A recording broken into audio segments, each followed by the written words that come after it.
Hello, hello, everyone. Welcome back. It's another Friday, and we have another guest on, George Alexopoulos. Some of you might remember from way back, in like maybe 2018, when we did another stream together talking about Mary Sue, amongst other projects he's done.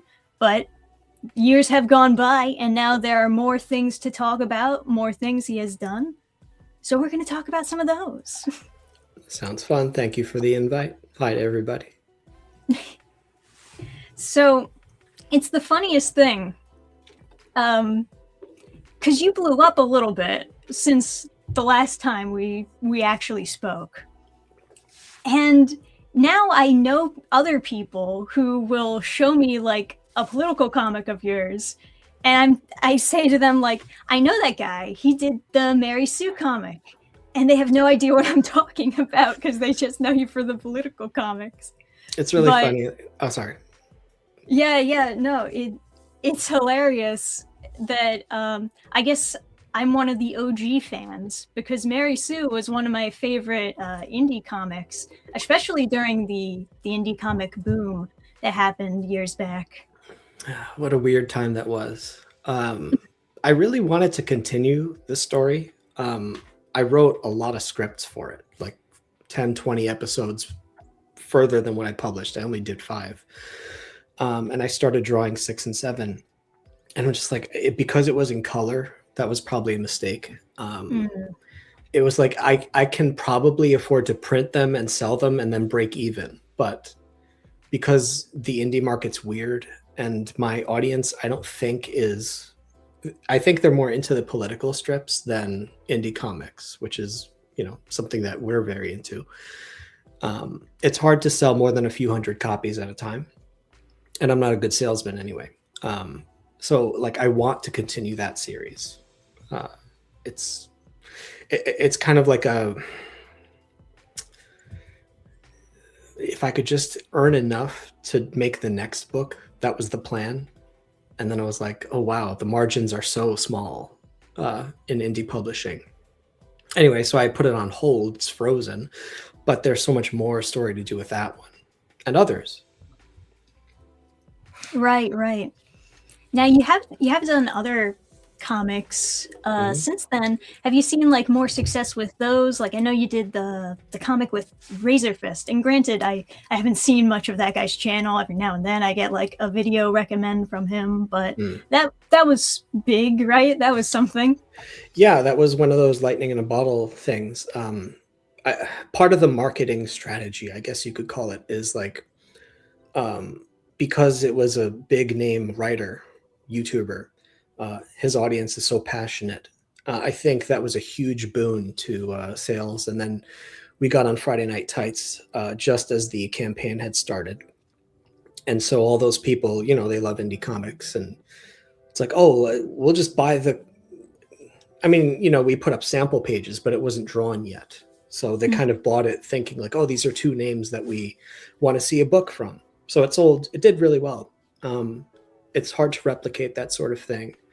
It could have been a time and a place. And campaigns are exciting in general, but campaigns are very difficult because when you take people's money like a year ahead of time, you get things like prices for shipping going up, and you already took people's money. So now like you're losing extra money and you can't ask them for more. So anyway, campaigns to me are like a monkey's paw. It seems like a good idea, and then the book's running late. People are saying, where's my book? And I'm like, I'm still working on it. I'm stressed out, blah, blah. So that it went well. I do recommend reading it. I hear he's making a second one, but I was not able to find a way to draw it. And how do I put it? Basically, I needed a way to earn enough to work on it for like a year. And I crunched the numbers, and there was no way I could figure out how to take a whole year off to work on this. And It's like, it's a money thing, So anyway, but I hear he's continuing it, and I hope people keep reading it, and I'm excited to read the next one, even though I know the story, but I won't tell anyone. People do underestimate just how long it takes to get the art done for comics, especially when they're really like long comics, like graphic novels, and oh my god. Yeah, I mean that the first one was like 100 and something pages, and that took me 9 months. And it should have been faster, but the next book would have been like 200 pages. Oh. And you know, in America, we don't have the assistant system that Japan does, let's say. So as many shortcuts as I could have taken, it still would have taken probably a year plus to just draw it, and then you got to wait another month or two for printing, and then you ship. It's logistical, very difficult. Right. It's part of the reason why a lot of people nowadays say, you know, for comic campaigns, you should be like done or almost done before you even launch, just so you don't have that huge gap between here's the campaign and here's the finished book. I mean, even like the campaign that I'm currently working on, it's going to be a little late because I just bit off more than I could chew. I decided to do a 200-page graphic novel. Whoa, that was crazy. You're drawing it and stuff? Yeah, I'm drawing and writing and everything. Yeah. Almost done. Only like 40 more pages left. Well, if you keep people up to date, they shouldn't get impatient. Yeah, no, I think people have been actually pretty good about it. As far as like, you know, you get some fans that get a little bit like testy because they don't want to get scammed, but a lot of people who are still backing my campaigns have like been there since the beginning, and so they know that I'm a more reliable person, and that's some benefit that you get from gaining a reputation over time. Yeah. I mean, books are going to be late no matter what. We're dealing in the indie world, so things can happen logistically that has nothing to do with our personal productivity speed, or you know, we're just not happy with how the art looks and we want to redo a couple pages. To me, it says the artist or the creators care. Then there's a couple of people who are just impatient jerks, and I try to ignore them. And I would recommend any creator ignore, like listen to them, obviously, but like, what am I supposed to do? Draw faster so that the book's worse? I'm not going to do that. Right. And I also dislike people who have this mentality of you're only succeeding if you get out more stuff, like more content equals more good, because really the quality is what matters more than anything. Yeah, I mean, I'm definitely on that side of the fence. Then you got the people, like there's a famous story about The Walking Dead. The original artist got let go because he wasn't working fast enough, and the writer wanted to just pump out books faster. That's one instance. There are quantity over quality people, but I don't think they're respected for their, well, Walking Dead was popular, but I don't know. I would rather read a book that someone took their time on and cared about. I don't know. Right. I think the thing is, you get worried that when you're not coming out with the next thing fast enough, that people will forget about you. And I have, on occasion, like just kind of forgotten about certain series just because, like, I didn't get an update. But that's really more so about like the creator or the team just keeping fans informed and, you know, giving them a little bit at a time to keep them remembering your series. Obviously, there's entire social media accounts dedicated to an anime or manga series, just constantly posting like different art or different interviews, different random posts of merch and stuff, just to keep it on people's minds if they follow that account and they want to stay informed about it. Yeah. I mean, marketing is like a whole different discipline to actually making the books. And you have to be like kind of an extrovert. That's why YouTube is a powerful tool for marketing. Like if you're making regular videos as you are, it's more likely that your viewers will remember that you exist. That's important. And that you're working on a book. So that's, I think, a huge piece of the formula that even like I neglect. I just post on X and Instagram, and I have a YouTube channel. I just don't use it that much. Yeah. But that's like a personal hang up. Like I don't really, I can't do what you do. for some reason, like I look at myself and listen to myself when I talk into a camera, and I'm like, who wants to hear me? I don't want to hear me. It's so tedious. But I get embarrassed, I guess. Yeah, I mean, I wouldn't even be doing the YouTube if it wasn't for, like what you said, trying to keep myself on people's mind. You know, like, remember me, guys? I'm still here. I make things. But there is also, you could argue, maybe you have the same benefit of just like popping onto other people's channels or streams as a guest, like you're doing right now, just to keep, and you know, you wouldn't have to really put out regular videos for that, but just pop on. I've considered also doing that in the future if I ever way get better like, to talk. Yeah, talking to people, especially people who like understand the, not the industry, but you know what I mean, like who draw and write. It's like it's like we're coworkers in the same office building. We all understand each other's language. We're all trying to solve the puzzle of how to get indie comics going, and it's fun to talk. I think the monologues is where I get hung up. Right. It is interesting, like talking to other people that are doing indie comics specifically, because there are certain things that I can talk to you about that like maybe other people wouldn't really quite understand. And recently, I guess it wasn't that recently, but time just moves way too fast for me. I also did a stream with Eric and Eddie, and we basically just spent the whole stream talking about making comics.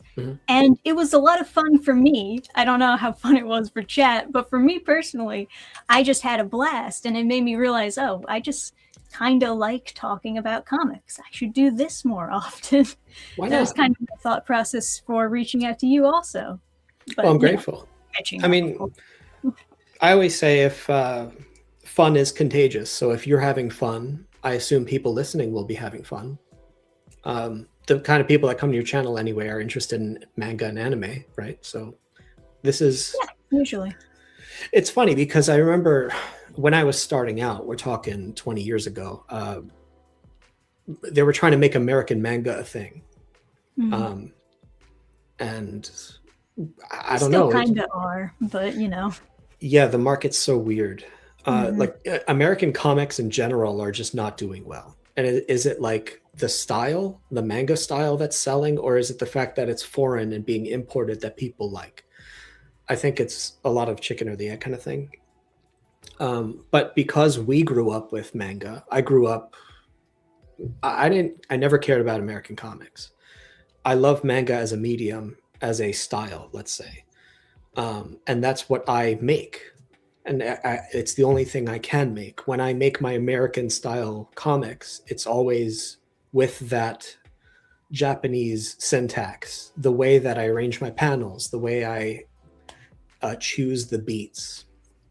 They do things like selecting key panels way differently than American comics, like to the point where I almost can't read American comics unless they're kind of indie flavored or alternative. I just don't like the way American comics are laid out.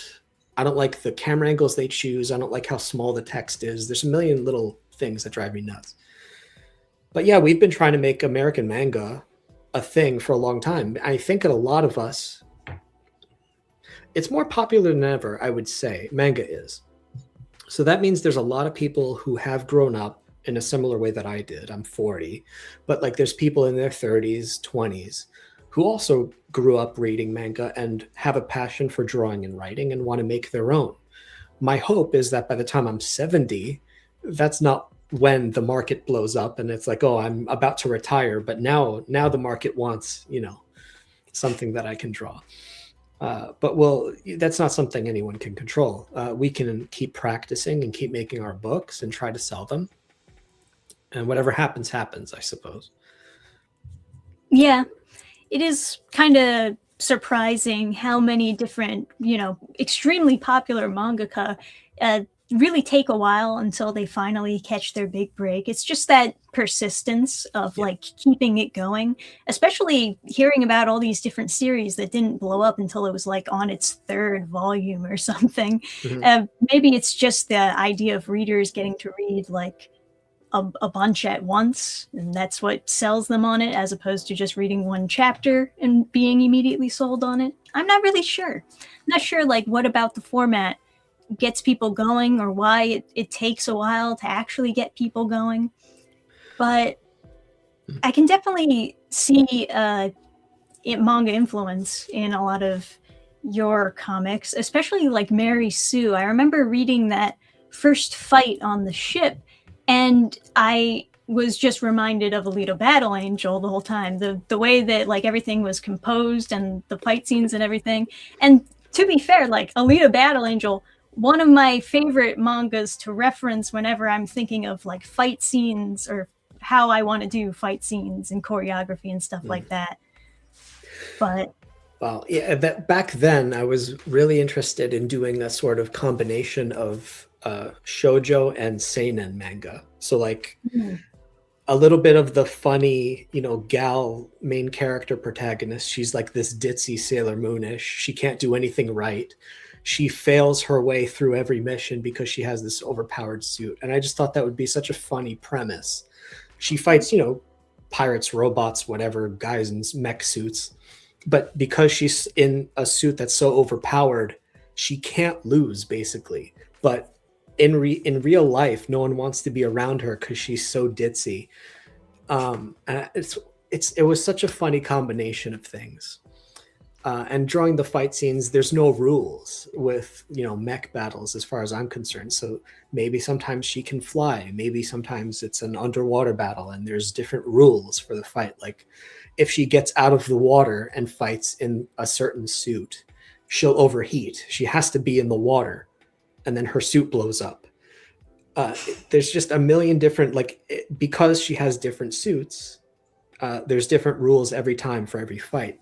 And I thought that would be so much fun to mix and match. And how does she get out of this one? You're right. It was a fun premise, and I really wanted to keep going, and I can keep going. It's just because I was stupid at the beginning. I wanted to do it in color. And that's like twice as much to print as black and white. I could go back to doing black and white for Mary Sue. Like, example, my next book, if it comes together, would be in black and white. And the print costs would be lower, theoretically, be 150 pages, whatever. My general plan is to just try to sell it for a certain price. Like I'll set the price ahead of time and say, okay, if I sell through all these copies, I'll make this much money, and then I can take this many months off to work on it. That's generally how I calculate before I start a project. So Mary Sue, I can draw it digitally in color, and it doesn't take me that much more time. It's just the print costs make it so that I would have to sell twice as many copies. And the market is so weird. Like I can't get my stuff into stores anyway because they need to take a cut. And our local stores, I could tell you off air, there's one that I freaking hate that I'm sure you might have stopped by, that like they are so disrespectful. When I say, hey, I'm an indie creator, do you want to stock my book? They're just like, oh, we don't, get out of here, basically. Like, we don't want your kind around here. I'm like, you're a comic shop, though. That's how Scott Pilgrim got picked up, you know. The first volume didn't sell that much. I read this in some book somewhere. It was when volume 2 was coming out, I think, that like local comic shops, The Beguiling, I remember reading about that. They were like telling everyone, hey, this book is great, you should buy it. And then it blew up because there was word of mouth. But like, we don't really have that around here. It's like, it's all online. Oh, I hear this book's really good, or this book's coming out, it looks interesting. Let's grab a copy. But anyway, all I'm trying to say is the market's weird. There's so many things I want to do, but it's like, practically speaking, how do I find the time and set the budget up? I don't know. Yeah. I don't mean to like doom pill or anything. There's a lot of passion here. It's good to like hear like behind the scenes, your brain like working out things and trying to figure out, you know, a path forward. Because I'm also kind of doing the same thing where I'm trying to figure out, you know, what is best for me, what works best for the future. Yeah. Because I have the same want of making this like a more full-time thing. and not just a side job with a lot of passion. Yeah. In my experience, honestly, stores are a waste of time. I haven't had like the best. I put my books in stores before, right? And they have occasionally sold, but I haven't really had the best experiences overall with selling books in a store versus just trying to peddle my stuff online. And it's worth the energy that you put into trying to sell something online or directly to a person at a convention is just so much worth it compared to trying to sell to a store person who's just going to lose the book somewhere or it's going to get damaged and you get the books back from them and they're all fucked up. It's just a waste. Well, that marketplace also has been not eroding. What's the word? It's harder for them to even sell copies of books. You would have to sell in the thousands, I think. Like back in the indie boom, let's say when Jeff Smith, Bone. Why am I farting on his name? Bone, the Bone creator, and Teenage Mutant Ninja Turtles, and Cerberus, that early '90s boom. What they would do is like call every comic shop in America and say, "Hey, do you want to stock our books? We'll send you X, however many you want." And Jeff Smith, forgive me if I'm getting the name wrong, like his wife eventually took over for that side of the business. She would call every store every time there was a new issue of Bone, and he would just be drawing nonstop. That's the kind of marketing or salesmanship that could have worked back then. I'm not sure now if comic shops are even viable anymore as a business. It's like this little boutique thing. It was very much a time and place, early 90s, mid 90s. And then Manga took over in the 2000s, and then they got into major bookstores, which people like us, I don't think, have as much of a chance. And we've been trying to sell the children's books on Amazon. And just to sign up for an Amazon account, I don't know if we had bad luck or something, is such a pain in the butt. We've been trying for months to get an account, and they won't give it to us, or they give us the account, but they won't let us list the book because of some ISBN or copyright thing. Oh, okay. Huge pain in the butt. I want to figure it out because I think I'm losing business by not being on Amazon. Like my stuff is only on Etsy right now.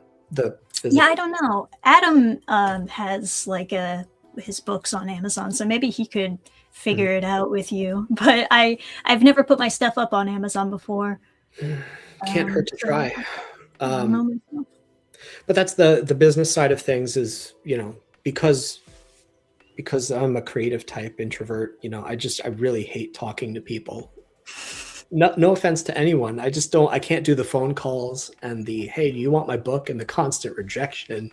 I can't do it. Yeah. The rejection really makes it hard because it only has to happen once for it to break your heart.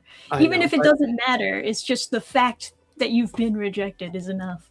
And that's the funny thing too, is the people who have succeeded had that personality trait, the salesmanship personality trait, and their books are, between us, not the greatest, but somehow they're able to sell lots of copies because they can persuade people. Hey, try this out. Like I'm watching Better Call Saul, and he did this. There was some season where he was like selling cell phones, and no one came to the actual store. So he took all these cell phones and put them in the back of his car and would drive around town, giving them or selling them to people who he thought would want them. So there's this sort of salesman gene that I don't have. There's some brilliant salesmen out there who I'm sure would be able to sell all these books. But the funny thing is with publishers, a little bit of a sidebar here, is they tend to take over for the creators because they're such good salesmen. They become the heads of the companies, and now the creators are beneath them on the ladder, which creates this ironic, like now the business people are telling the creative people what to do. And I think the content suffers as a result. But at the end of the day, I guess this is a business. Yeah.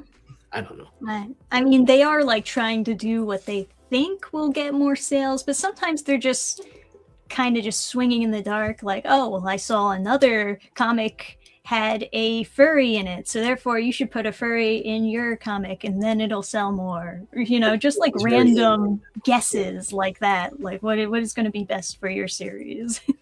Well, business people are gamblers by nature. I was watching a documentary.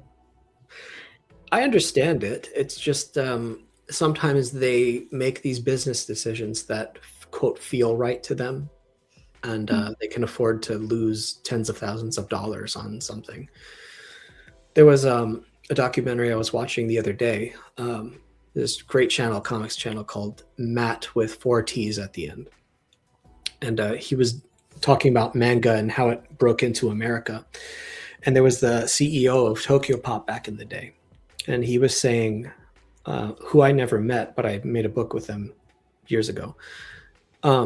But he was saying that he was offered Shonen Jump, the magazine, and like to print Dragon Ball, Naruto at the time. I don't know what was blowing up then, Bleach. And he passed on it because he wanted to only print the books, the collections, the tankobons, but he didn't want to print the magazine Shonen Jump. And this was however many years ago. And then, you know, the crash happened and they went out of business, blah, blah. And he admits like that was one of the biggest mistakes of his career, passing on Shonen Jump. And that company was his company. And it's just like one of those like, wow, in hindsight. I mean, we knew because we grew up with Dragon Ball and stuff. Like, but scanlations were a huge thing back then. They were trying to fight piracy. But yeah, there's all these weird business decisions, these what ifs. That even if they had been publishing Shonen Jump, the crash would have still happened. Yeah. So. True enough. Thank you, Sandwich Supernova, for the donation. Says, stay awesome, both of you, and Happy New Year.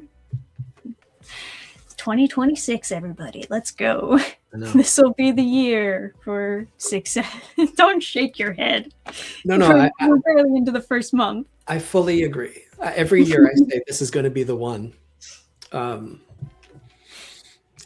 that's the funny thing with the gamble of being in this industry is any property could be the one to blow up. There have been people who have, you know, cleared there's a point where I think after you sell a few thousand, maybe 2,000 or 3,000 or something, that's when you're good to go. Keep doing the series. So sometimes you want to find that golden goose. Do I start a new series or do I continue my old ones and hope that it blows up so that I can keep doing the one series? These are all gambles. I've also heard, and I don't know if this is necessarily something that other people should do, you know, but I've also heard of success stories where it's the same story, but they just like re-release it at a different time. And just because it's at a different time, it does like significantly better, and like it's the second time around where it blows up. That could work. Really, timing is a huge thing. Like if I do my political strips, if I post at night, I find it does better on like Instagram and not so much on X. But if I post in the morning, it has more time, like a snowball, to gather size, and it does better on X. So I think, and I sometimes think like I should just repost. If a strip doesn't do well, I should just post it again the next day, as if I didn't post it the day before, because I guess not enough people saw it, or maybe it sucks. That's the question also. That is a strategy for artists on social media, is just taking really old artworks of theirs that people either forgot about or new followers didn't know about, and then just reposting it as though it's a new post, and then it just blows up. And then they get a bunch of new followers and the cycle continues. Why not? I mean, if it, at worst, people can say, hey, you're kind of spamming.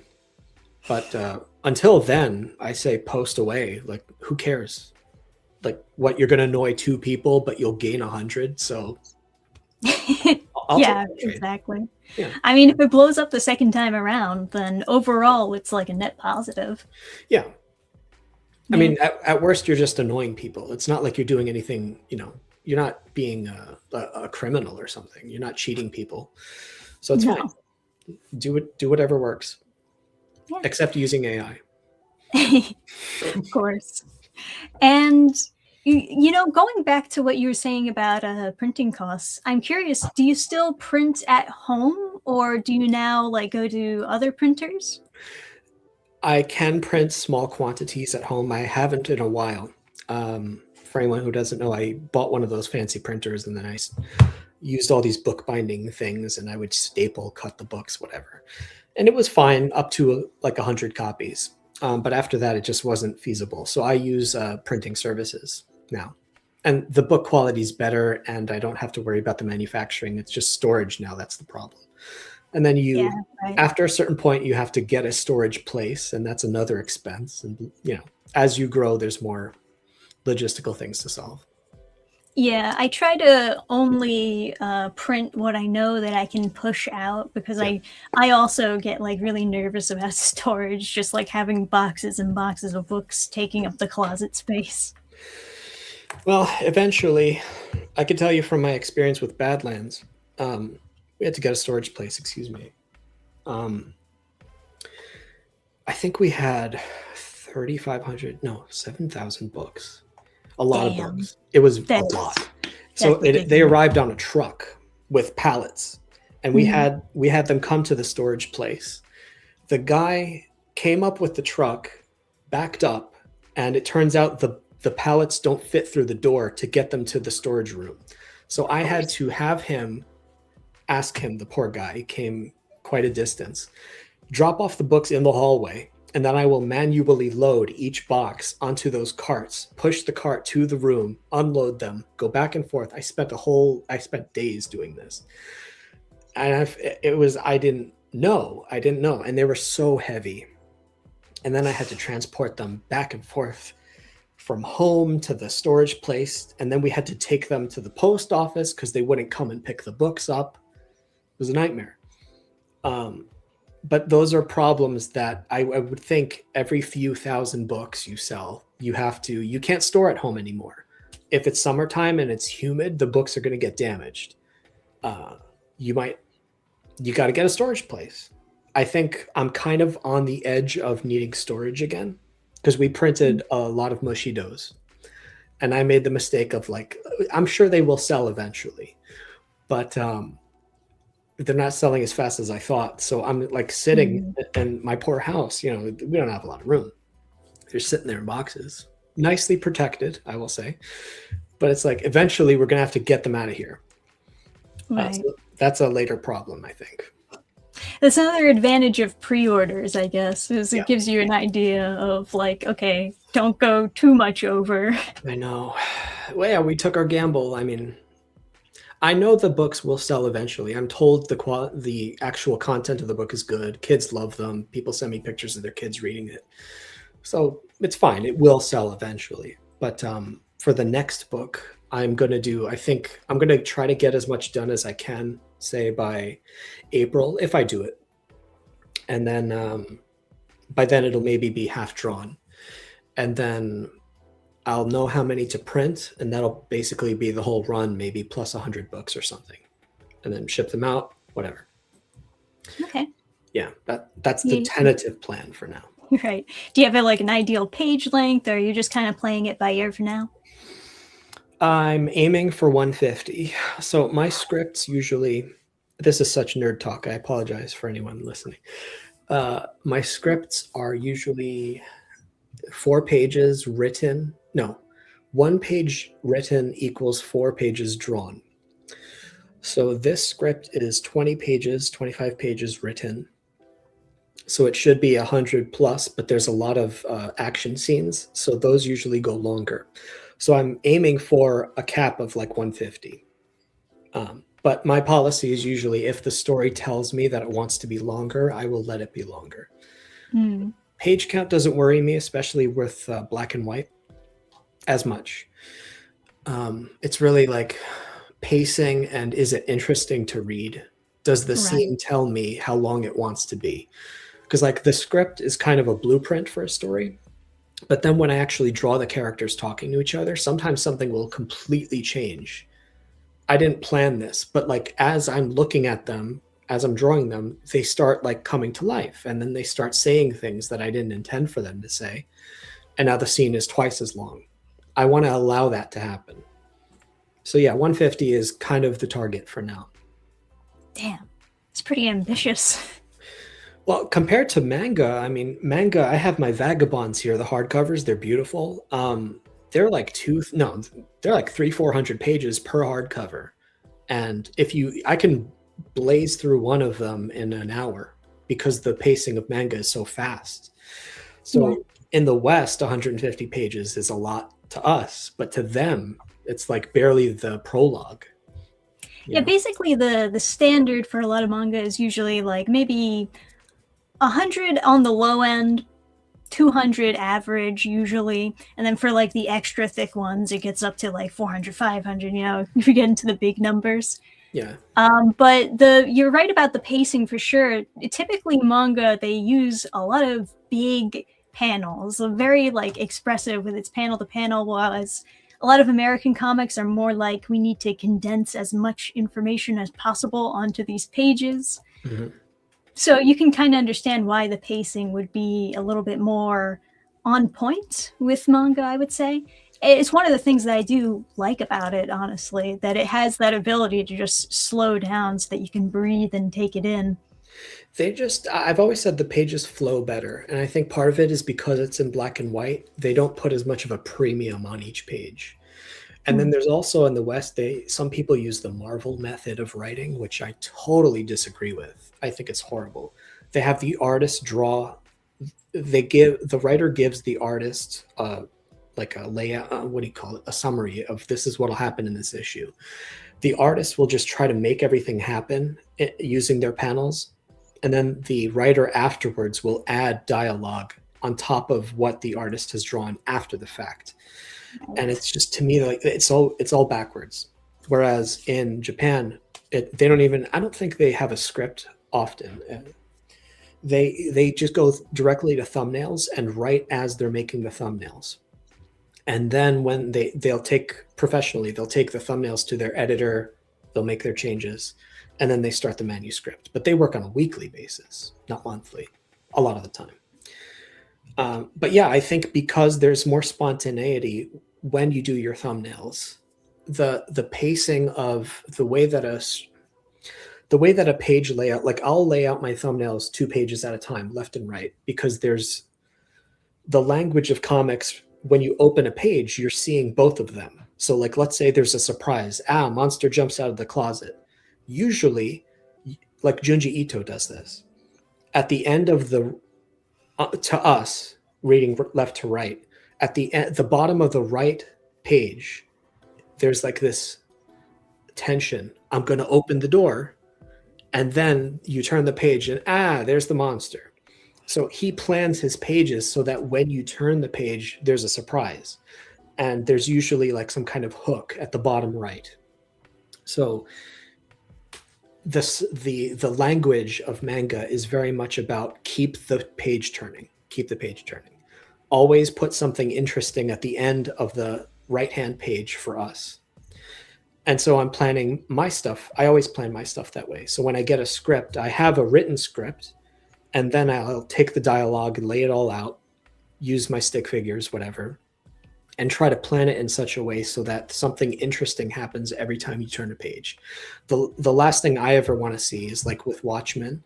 It's just 9 panels with tons of dialogue. And to me, that's so boring layout-wise. The story's good, but my eyes get so tired seeing the same layout. So manga is very much about like every page is like, wow, interesting. Even shoujo, and I grew up reading shoujo too. The rules of shoujo are different than like shonen, seinen, whatever. And I grew up reading everything. But shoujo comics are interesting because they're so simple with their line work, and they're very heavy on the screen tone, and their balloons are huge.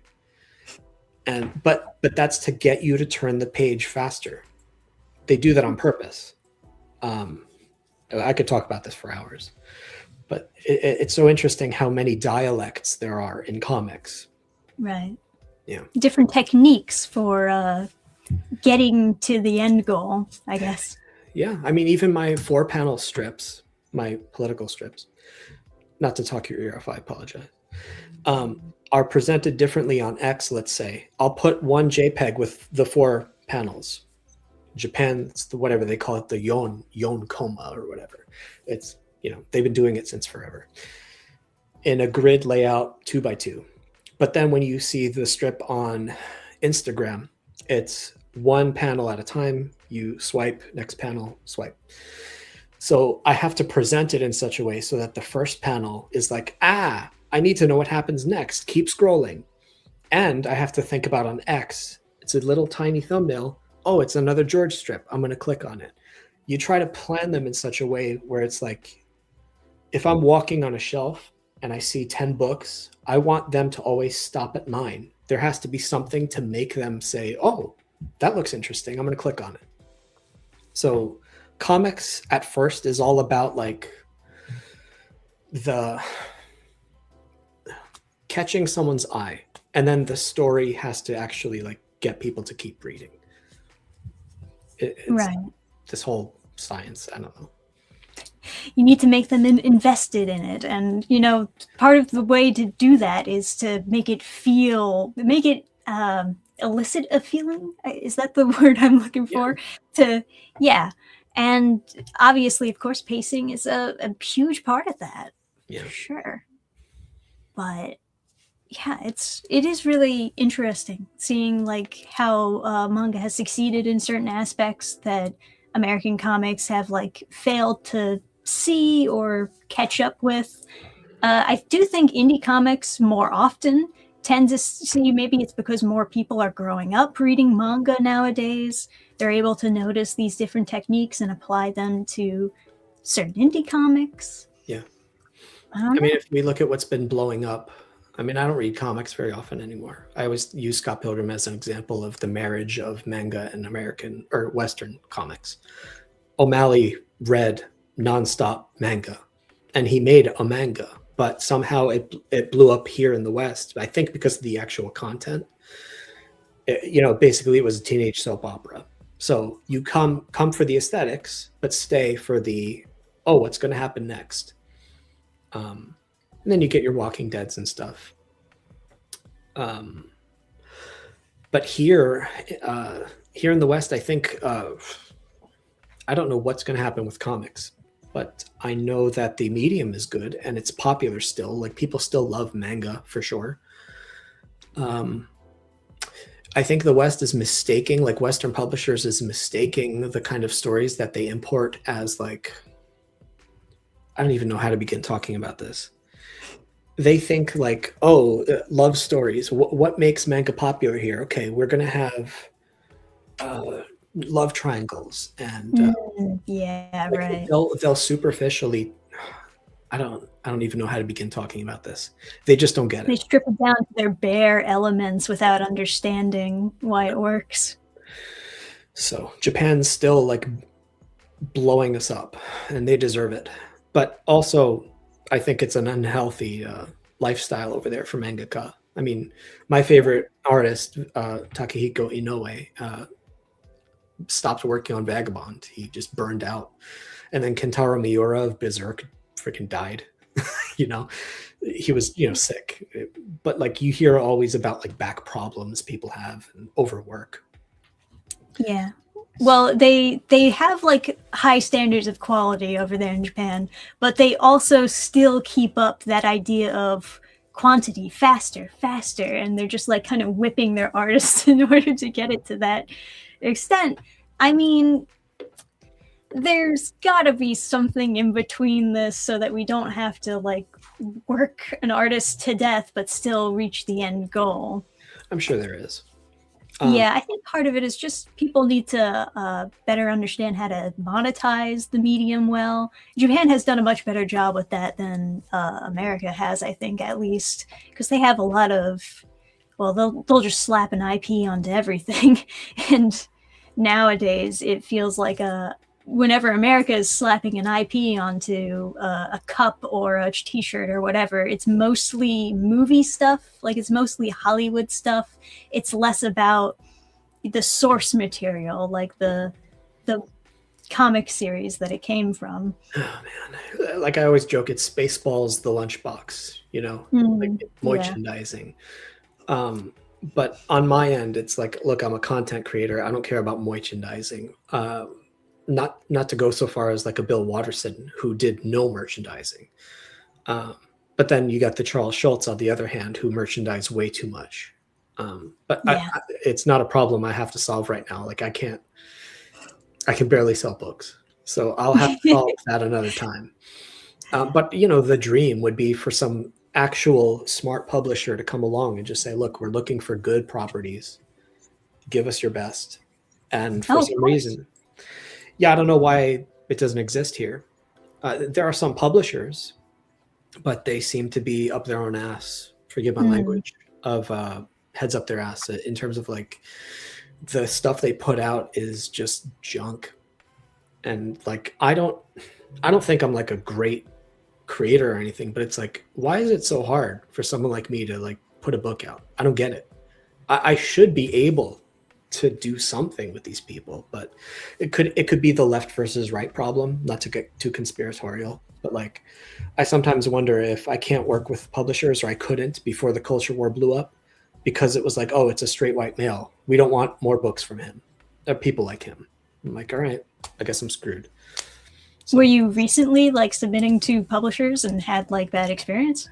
No, it's just a vibe I got back when I was trying to like publish books. Like I tried, I won't say who, I tried to submit Mary Shoes, I call it, to some publisher, and they just basically said, oh, we're not interested, but keep trying. I'm like, really though? Because I like Mary Sue. Anyway. I like it. What was I trying to say? Just vibes. I don't know how to put it, but I always wondered if I had submitted it under a female name and pretended I was a lady, or better yet, a handicapped LGBT person who was also a woman, a trans person, let's say, like I'll put lipstick on and then like not even shave my mustache and just say, yeah, I'm trans. And then it's like instantly they'll pick up the book. And then it's like, okay, there's something. That's my theory. I have not tested it. Theory is they're trying to fill out a quota instead. I think so. I can't. It's possible. Yeah. But like, would I even want to work with those kind of people? Probably not. But if I went to a comics convention now, the thing I'd be most worried about is getting freaking stabbed. Honestly. Like I'm sitting there at a table and then here come all the people, like if they know my name, they'll just like throw milkshakes at me. Some dude will try to jump the table. I don't want to just be a sitting duck at a convention, especially like I used to go to what is it? There was one in Baltimore, Small Press Expo. I went there a couple times, and I was not known then, but like now if I went, I'm pretty sure I would be scared of multiple people trying to attack me. I don't know, because I know that EVS pisses a lot of people off, but he still goes to conventions and nothing ever happens. Well, I would love some kind of guarantee at a convention of like, hey, you know, we're politically neutral here. Everyone's welcome. But it's pretty clear when I go to conventions, or I used to, that it was pretty rainbow-ish, which I never had a problem with. There's always going to be a few rainbows at conventions. Which is fine. Like before the culture war blew up, again, I used to sit next to these people, talk to them like they were normal, because were normal. And like, I didn't get the vibes that you're trying to kill me. I understand. Like ever since like the Charlie Kirk thing, it's like, I'm not going to just be sitting there letting someone, like waiting for someone to come up to me.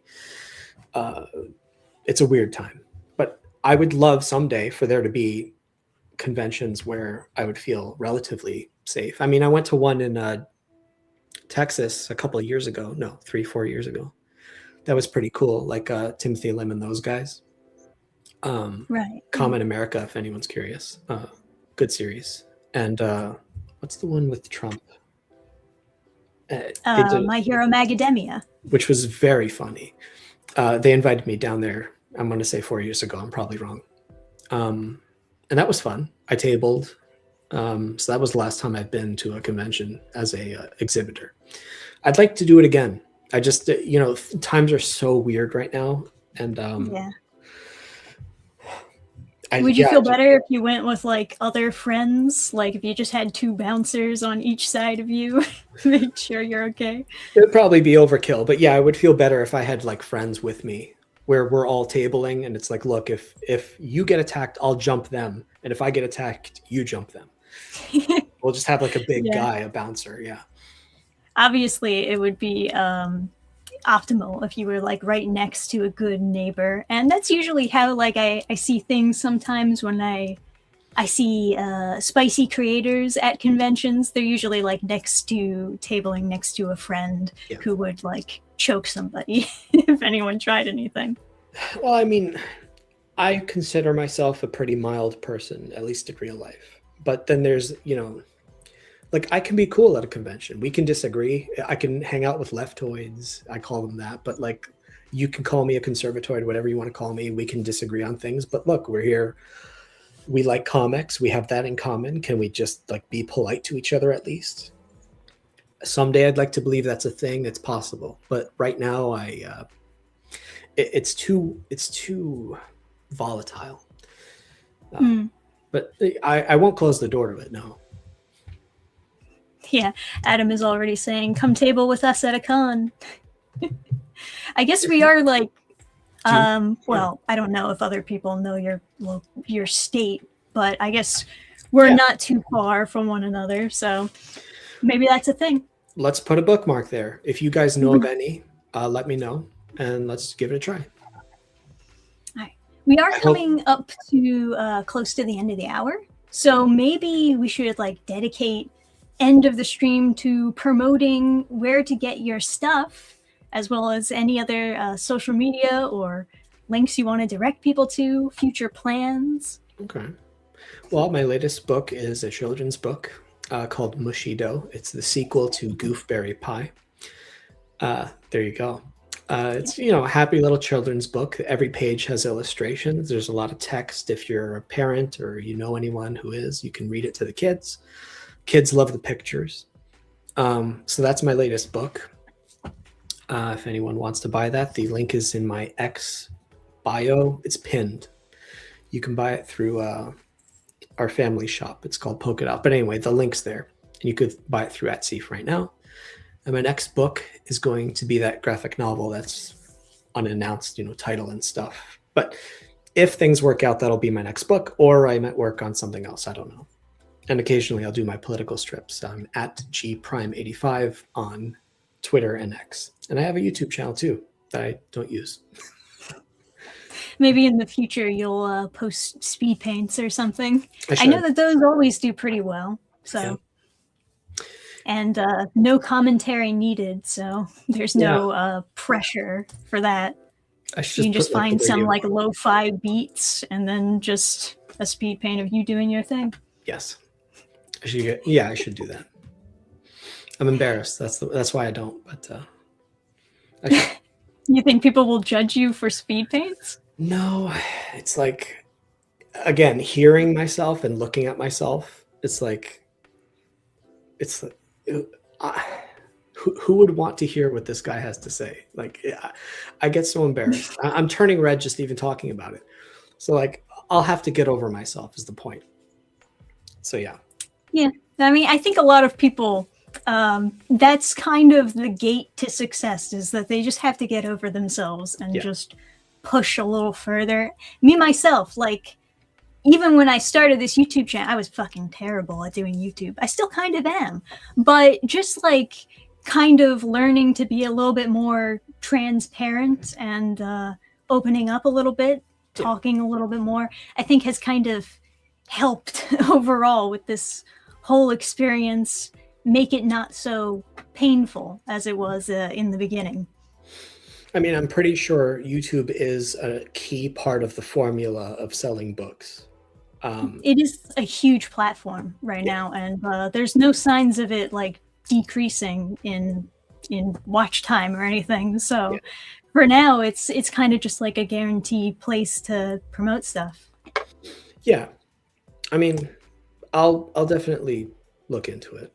I mean, the most important thing is actually making a good book. Like, absolutely, it's going to take place in Italy, so I'm like, should I go to Italy? should I film myself going to Italy or sketching or something? And that's content, I guess. That is content. Yeah. Are you the type of person who would enjoy making vlogs? No, but I'll do it if people want them, you know. Maybe you can give me some advice another time. Another time, sure. I've tried making vlogs in the past. They're weird. They're weird to make. There are good vlogs, like people will follow a comics creator around. There's a really good show called Ben, who is hosted by, I can't see his name. He does the series Monster. Where is it? Anyway, it's like a great documentary series. They film an artist for a week working on something. They just put cameras all over the studio, and then they interview the creator. And it's really good show. It's hard to find sometimes, but I recommend that. Yeah, I think it's the problem with me is when I put cameras on me, I can't get into that art place. I'm too aware of the cameras, if that makes sense. Right. Yeah, it's a lot of pressure because it feels like people are watching you. Oh no, don't make a mistake, you know?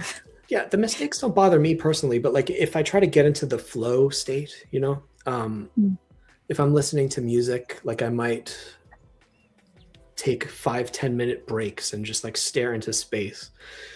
But again, I have to get over myself. If people want to see it, I mean, who am I to stop them? Something like that. Yeah, and you could always, if you're looking for more avenues for income, you could always think about like opening up a subscribe star or something, like subscription. Maybe that could be one of the perks is you do like a live stream on there if you're drawing. People like that. They'll pay money for that, but I'd consider it. I mean, I have the subscription. They're all options. Yeah. But yeah, I'm of the type of I just want to quietly do my thing, like go into my art tower and close the door and nobody bother me. I'm making art, you know. But, I'm definitely like more of an isolated worker myself, but I am trying to be content worker because it's, you know, it is killing two birds with one stone if you're able to get some views, also promote the work, also actually finish the work by doing the work. And in theory, it's great, but actually doing it, it's tiring, I'm sure. Yeah. I mean, that's the introvert problem is like the more you talk to people or the more I talk to people, the more tired I get. And I gain energy by being quiet, not talking to anyone for like a day. Yeah, honestly, I'm the same way. It's once you expend the social energy afterwards, you're just exhausted. Yep, that's the game. I'm sure there are way better people at it. There's people that are better at the sales part of it and the marketing, more so than the content creation. I know what side of the bridge that I stand on, but I think it's the person who can do both is going to be the most likely to succeed. At least in the indie space. And that's how it's been for years anyway. Yeah. Or it could be a team effort, I guess. There's some people, they like work in teams on comics and one person is much better at promoting than the other person. It's like when I'm online, I can promote through the YouTube channel, but when I'm in person, I'm terrible at selling to a person. And I need Adam to step in and basically be my wingman to sell my books for me. If it works. Yeah. There's nothing wrong with that. It's one of those things where sometimes it's a team effort, you know? Yeah. But anyway, thank you for coming on. I had fun talking with you. I hope it was not a terrible experience. But it's also not too much. Lots of fun catching up, learning about your new projects. I hope this next comic project turns out to be a banger. I'm sure that the art is going to be great based on like your sneak peeks that you've already been posting. So yeah, good luck with everything. Thanks to everyone watching in chat right now. Thanks for joining us. We'll see you all on another Friday, I suppose. Goodbye. And end stream.